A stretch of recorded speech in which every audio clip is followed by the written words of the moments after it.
Okay, so does everybody know that feeling when a balloon pops right behind you and you get really scared and you feel a little bit hollow and you just, like, your heart races?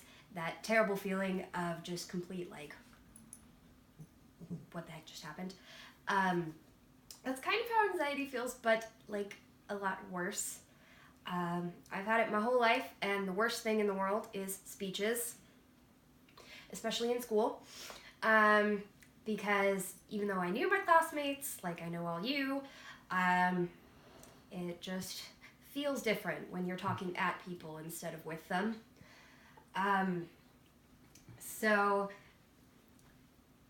I think that schools should have alternate assignments for kids who suffer from anxiety because, like, honestly, I lied about being sick every single day I had a speech and turned in an alternate assignment anyways, and it would have saved me a lot of time, a lot of trouble, a lot of extra homework to just have another option.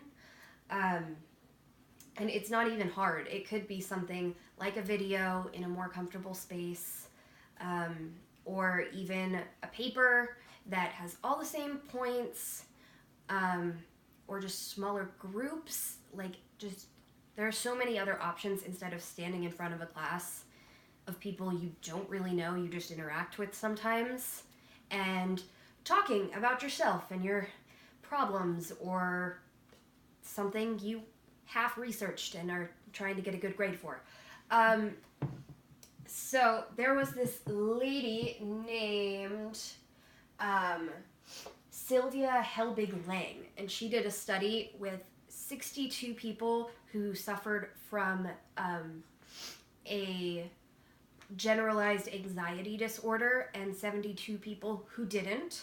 She put them all together, mixed them up, she didn't know who was who, and then she split them into 3 groups to see which method helped with their anxiety the most. They were told up front that they were going to do an impromptu speech in front of everyone, but one group, which was her distraction group, was given a crossword puzzle to do while they waited. Another group, which was the reappraisal, that's the word I was looking for, the reappraisal group, they were given the instruction to, every time they thought that they couldn't do it, or that what if somebody thinks I'm dumb, to just, like, quell that down with, like, the thought that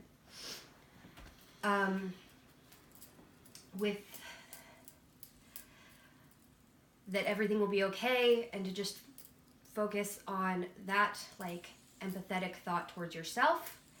And then another group was given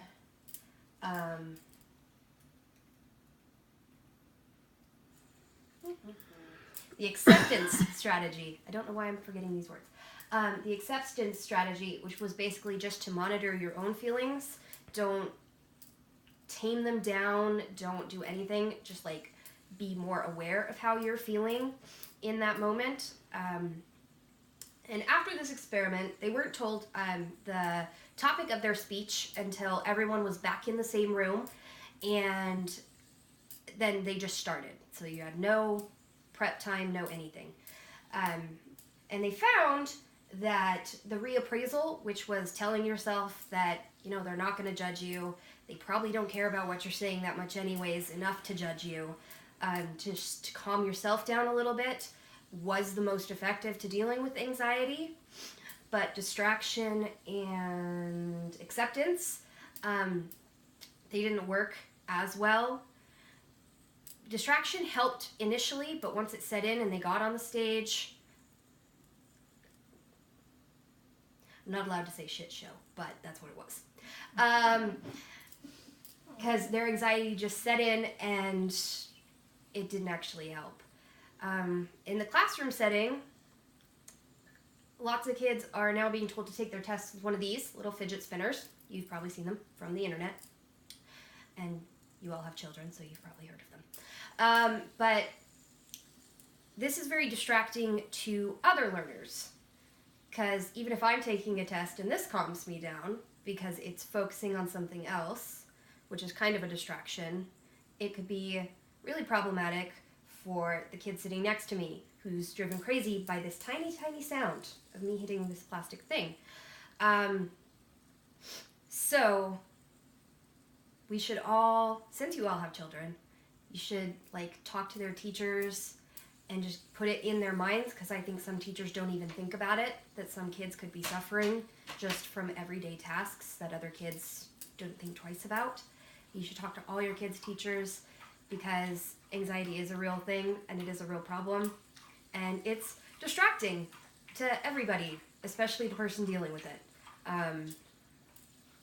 I did have a quote from, where'd it go? The severity of subclinical psychotic symptoms, meaning anxiety, intensifies depressive episodes, and it's teenage girls who are especially susceptible, and it just makes life harder all around for everybody. So yeah, we should definitely have assignments. That's my speech. That is not an A-worthy speech, but it's a speech. You were